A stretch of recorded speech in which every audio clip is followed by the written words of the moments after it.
Tara, simulan na natin ang pag-aaral ng financial ratios. So itong topic na to ay dinidiscuss sa Business Mathematics, FABM2 at Business Finance. Kaya kapag ka nabasa mo na o naintindihan mo na yung topic na ito ay para kang uminom ng 3-in-1 na kape. Okay? Kasi tatlong subject, isang topic, kayang-kaya na yan.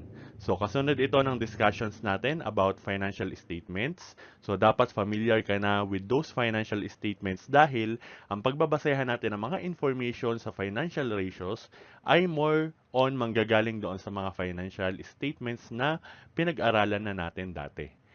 Ready ka na ba? Game na! So, i-define muna natin kung ano ang ibig sabihin ng ratio. So, it is a mathematical relationship between two numbers and commonly expressed in percentages and decimals. Okay? So, sa ratio, makikita natin yung relasyon o distribution ng isang bagay sa isa pang bagay. Okay? So, dito nakikita din natin yung pagkakadistribute ng isang buong porsyento sa isa. So, para mas simplified, ang example natin dyan ay halimbawa, rasyon o ayuda. Ilang kilo ng bigas para sa bawat pamilya? 'Di ba? Ilang worksheet o ilang journal ang kailangan para sa kada problem na sasagutan mo sa accounting? Okay, so nakikita natin yung relasyon ng isang bagay sa isa pang bagay.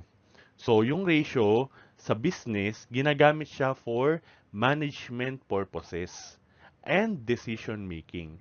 So, ito nga yung sinasabi natin na we prepare financial statements, pero yung mga pine-prepare nating financial statements, ginagamit siyang kasangkapan para magdesisyon yung mga users ng accounting information. So, halimbawa, owner, investors, creditors.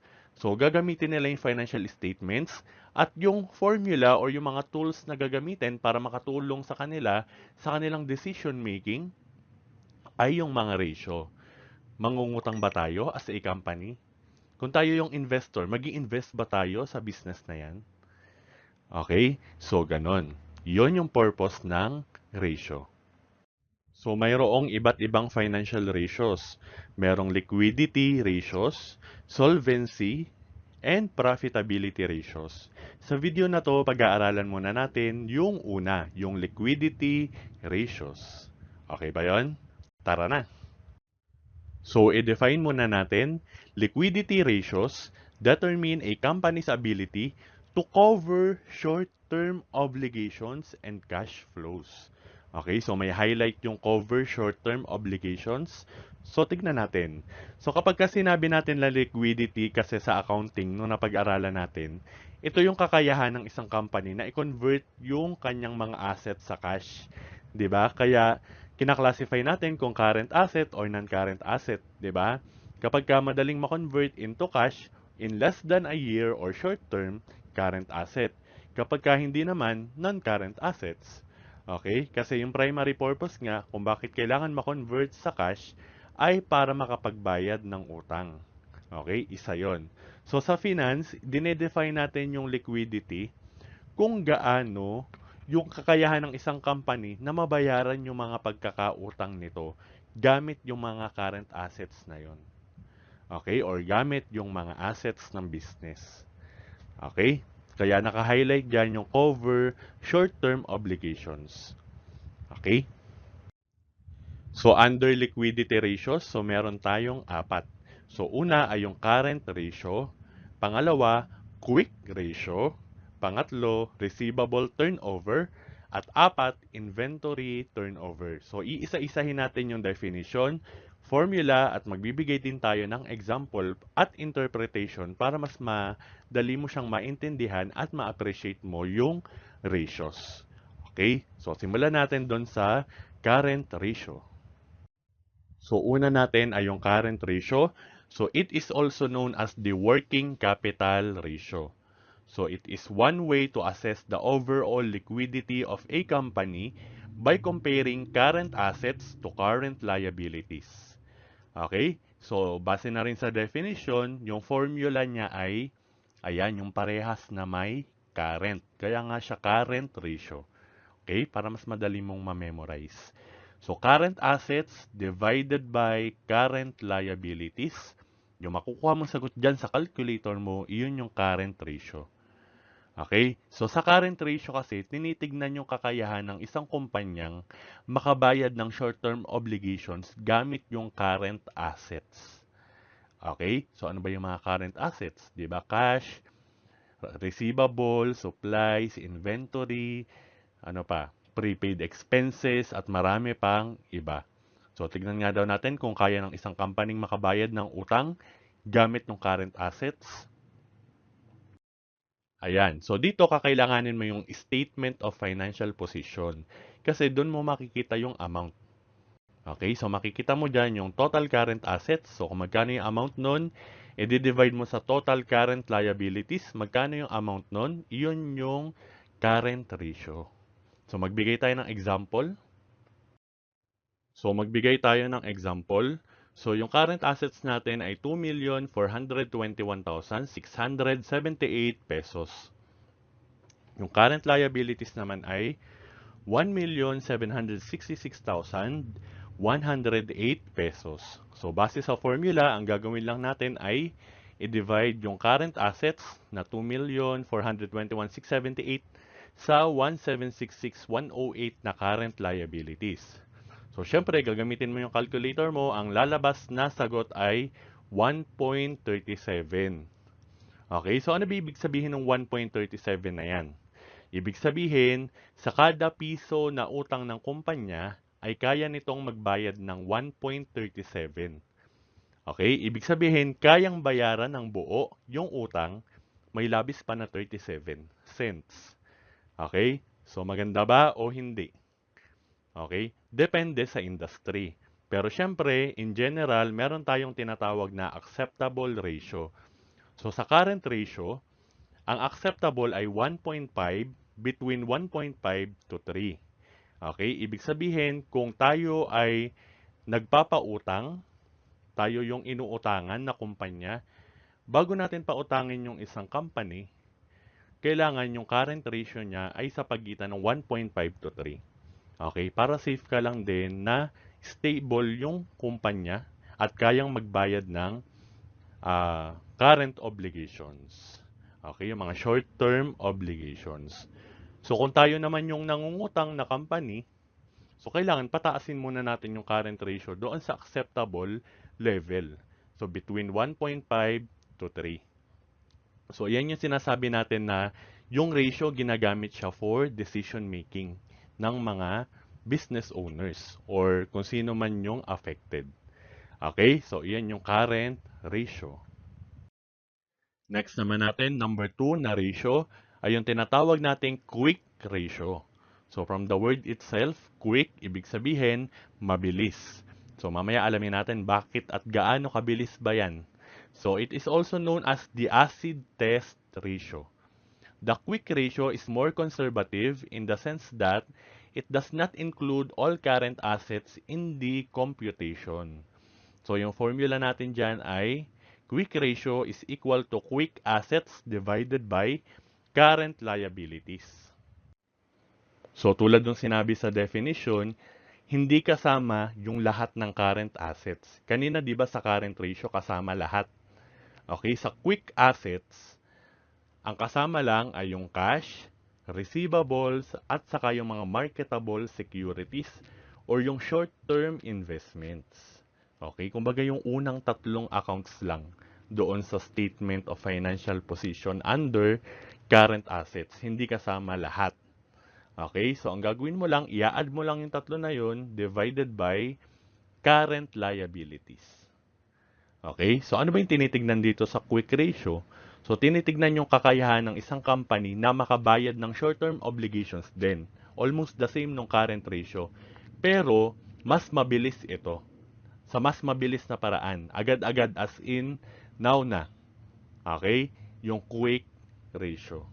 Okay? Kasi yung quick ratio nga tulad nung minention kanina, cash. Kasi cash na yun. Diba? Receivables, sisingilin na lang.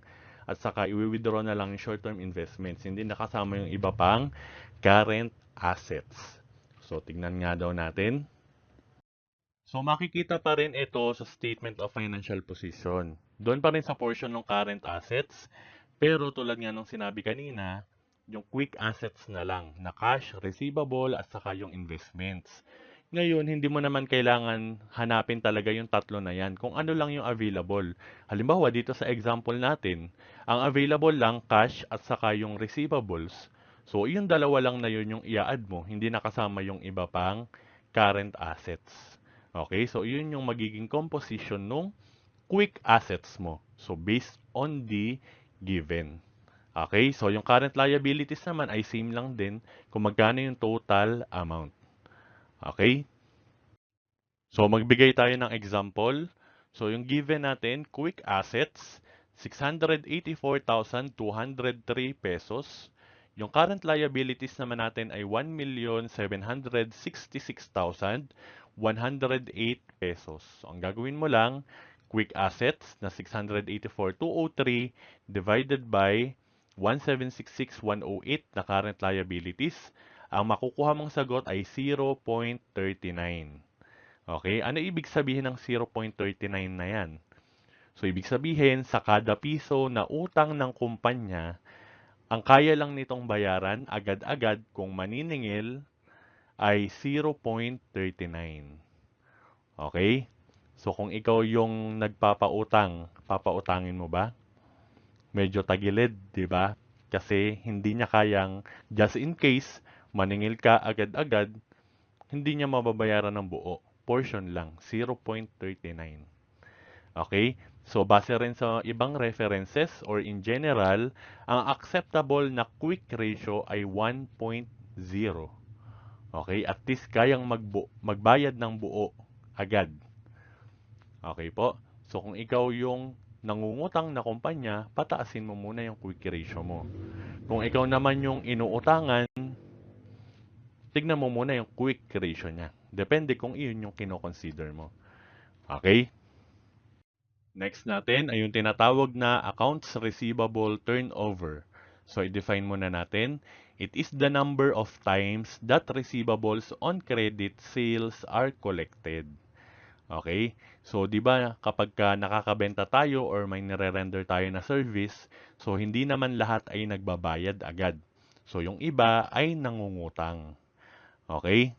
So, tingnan natin kung gaano ba kadalas or gaano kagaling yung company mo na masingil yung mga utang na iyon.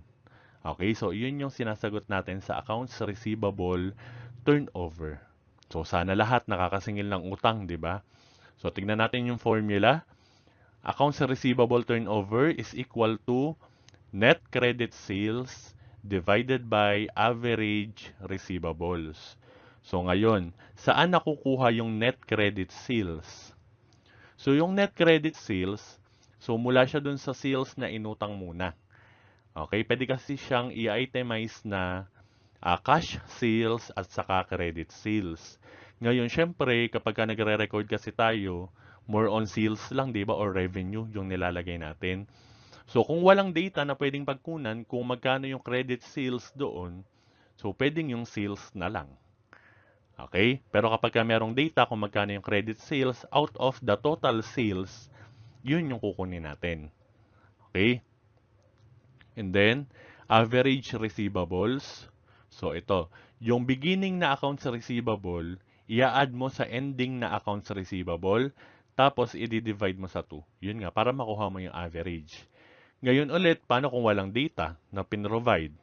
So, kung walang data, pwedeng yung accounts receivable na amount na lang muna mismo. Okay? So, tignan nga daw natin kung paano to. Ayan. So, yung given natin, net credit sales, 1,795,400. Yung average accounts receivable natin ay 33,500. Okay? So, ang gagawin natin, gamitin yung formula. 1,795,400 na net credit sales ay i-divide sa average accounts receivable na 33,500. Ang makukuha natin ay 53. O ngayon, ano yung ibig sabihin ng 53 na yan? So, ibig sabihin, 53 times ang turnover ng receivables o yung dalas ng pagbabayad ng mga nangungutang. So, ibig sabihin, ang dalas nilang magbayad ng utang. Okay? So, yung acceptable dito, mas mataas, mas maganda. Okay? Kasi ibig sabihin, ah, nagbabayad sila ng utang na mas madalas. So kung ang nakalagay lang dito ay 2 or 3, ibig sabihin, madalang pa sa patak ng ulan, magbayad yung mga nagkakautang sa'yo. Okay? So tignan natin kung gaano kadalas ang minsan sa susunod na slide. So after ng receivable turnover, yung kapartner niya ay yung tinatawag nating age of receivables. So dito makikita kung gaano katagal bago mo masingil yung receivables mo. Okay? So meron tayong formula, 365 divided by receivable turnover. Okay? So yung nakuha natin kanina, base sa computation ay 53. So gamitin natin yung formula nito. 365 divided by 53 is equal to 7. So, ano yung ibig sabihin ng 7 na nakuha natin? So, ibig sabihin, 7 days after mangutang ng customer, ay nagbabayad na siya.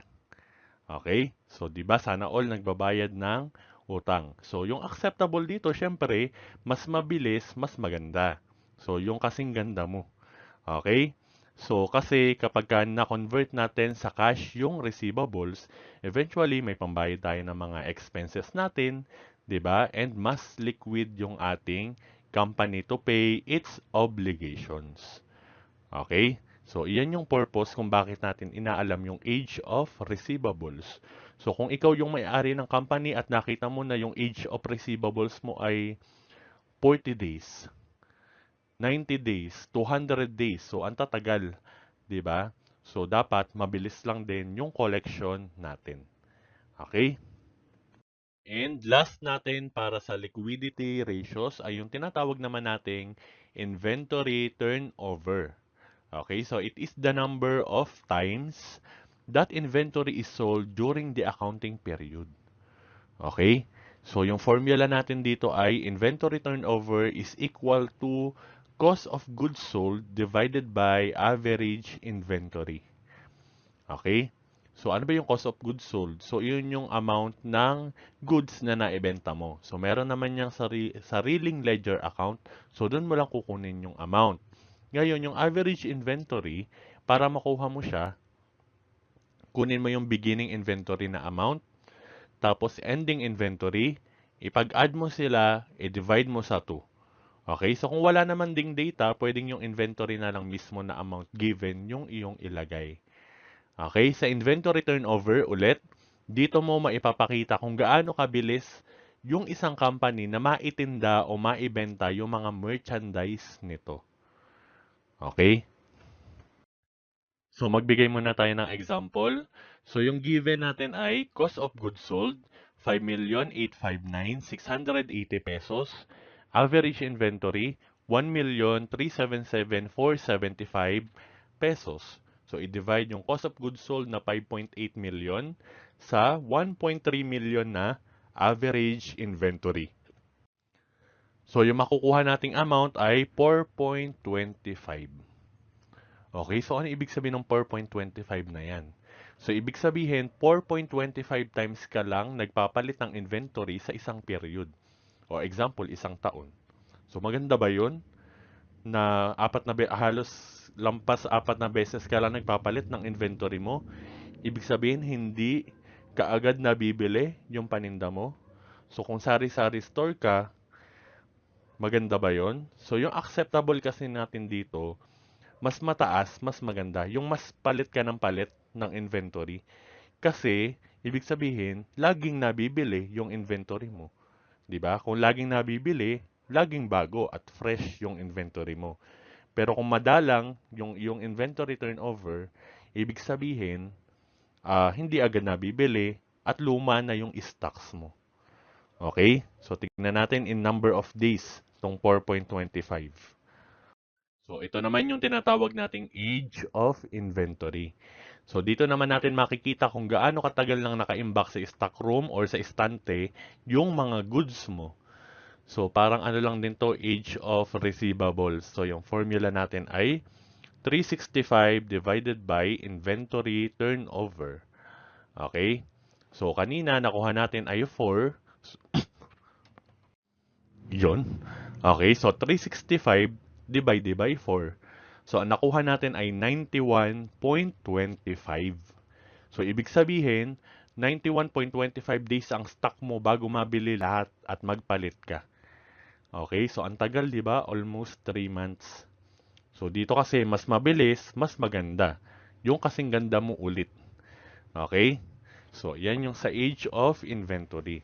Importante ito kasi nakikita natin kung gaano kabilis nako-convert yung mga paninda mo into cash.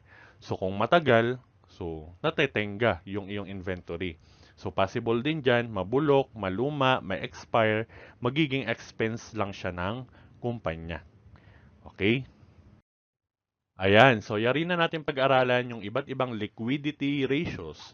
So sa susunod dating video, ang pag-aaralan natin ay ang solvency ratios naman.